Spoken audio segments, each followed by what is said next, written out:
so that we will not get lost, and that will be recorded in the records of the proceeding. We will do that, Your Honor. That would be all for the witness, Your Honor. With the conformity of the defense. Subject to the discretion of this honorable court, Your Honor. We are willing to do that. Now, he is now temporarily closing. Under the ordinary rules of procedure and evidence, Your Honor, we can cross-examine only after the direct examination had been terminated.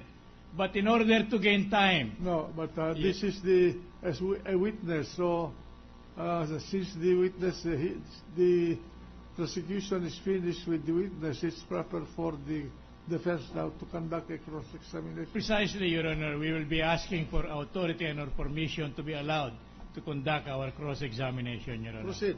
Thank you, Your Honor. Now, Mr. Witness, kindly go over the subpoena address to you before I start asking you questions. Sir, may I have the document, please? Thank you, sir. Kindly examine it before I proceed with my cross-examination.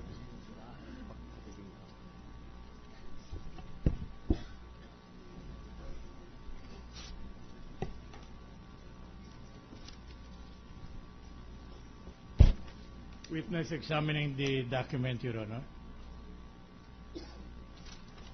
I have examined it already, All right. Your Honor. Now, may I direct your attention to a portion thereof which says, then and there to testify your knowledge in the case which is before this Honorable Senate. Did you notice that? Yes, Your Honor. Did you understand that you are supposed to testify and not merely bring the documents mentioned in the subpoena? Yes, Your Honor. And you are required to testify based on your personal knowledge, I suppose. Yes, Your Honor. Now I noticed that in your direct examination, your answers in the direct examination, you mentioned about the procedure relative to the issuance and the cancellation of titles involved in a particular request for registration. Am I right? Yes, Your Honor. And am I right to state that you have no personal participation in any of those proceedings? You're May not. I please repeat the question, sir? Am I right in understanding you that in the presentation, recording, and so on that you describe in your direct examination, you have no direct participation? Yes, Your Honor. All right. So you do not know the incidents taking place during the process of registration? As the head of the office, I have the knowledge of the procedures. You mean you were present when those proceedings were being undertaken? Not personally, sir. Oh, so what is the basis of your knowledge? That which had been reported to you only, is it not? That it has underwent the process because of the system. You are not answering my question. My question to you is this. Yes, sir. What is the basis of your knowledge in the process of registration that leads to the issuance of the titles that you brought before this honorable court? My basis, sir, is there is a process in the registration of the document. And you just... And it will not reach the approval stage without going through the regular process in our But you're not answering- public But you're documentation. not May answering... we request, Your Honor, that the witness be allowed to complete his answer before additional questions should be propounded. Go ahead. Counsel, please let the witness complete. Thank you, Your Honor. Thank you, Your Honor. May I apologize to the learned counsel for the prosecution. My question to you is, what personal knowledge do you have in the matter of processes involving registration that you describe in your direct examination? Because you made me believe that all these were done by people in your office. Am I right? That is true, sir. All right. It is clear now that those proceedings have been undertaken by your people or employees under your command. That is true, sir. All right. And what you know about this comes from the report that were submitted to you as head of the office. Actually, sir, it will, in my previous answer, it will not come to the approval stage without undergoing the usual process of registration, which goes to the entry clerk, the payment of the required fees, and then to the land registration examiner, and then recommending it for approval or denial at my stage, sir. But that is not my question to you, Mr. Witness. My question to you is your personal knowledge involving the proceedings that were undertaken for purposes of registration. Yes, sir. All right. What I can say is, Yes, my madam. personal knowledge is that it went through the usual process as mandated in our office. But if what you are asking me, sir, is if I were personally there when it was entered and then when it was presented to the cashier at that time, my answer will be no, sir. Not in all cases. All right. But in some cases, I was personally there, All sir. right. Thank you then. Now, among the documents that you identified today, will you kindly point to us where in any of those documents were you present in the entire process of registration of these documents? I suppose none.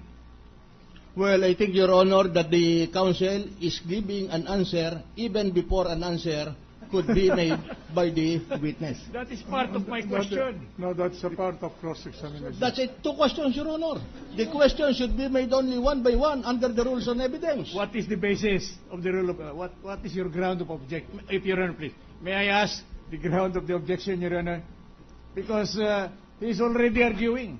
No, What the law provides is state the objection only and do not make an explanation. My objection is, Your Honor, is that before another question should be propounded, the witness should be permitted to answer the previous question. All right, so That's very basic, Your Honor. All right, And so- I learned that from my remedial law professor, who happens to be no less than the defense counsel. Maybe you were absent when I discussed that. Order. Order. Sorry, Your Honor. So I that there will apologize. be no wrangling. Will you kindly slice your questions minutely so that the witness will understand? All right. Thank you, Your Honor. And they shall be followed. Among the many documents that you now brought before this court and identified, which one were you present throughout the entire proceeding?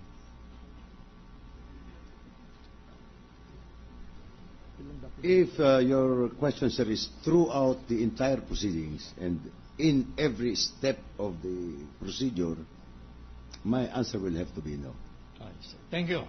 Now, so what you wanted to tell the Honorable Court in your testimony a while ago under direct is that those procedures that you identified were the procedures to be undertaken before registration could be effected. Am I right? Yes, Your Honor. All right. And with that, you are referring to the legal procedures pertaining to your office. Am I right? Yes, Your All Honor. right. And you presume that they were followed religiously by the persons under your responsibility or command, right? Of course, Your Honor. Yes, sir. All right. Now, may I call your attention to ano itong dokumento? Parking lot. All right. May you kindly go over those documents you identified and kindly tell this honorable court which of the documents pertain to the parking lots insofar as that condominium you mentioned a while ago.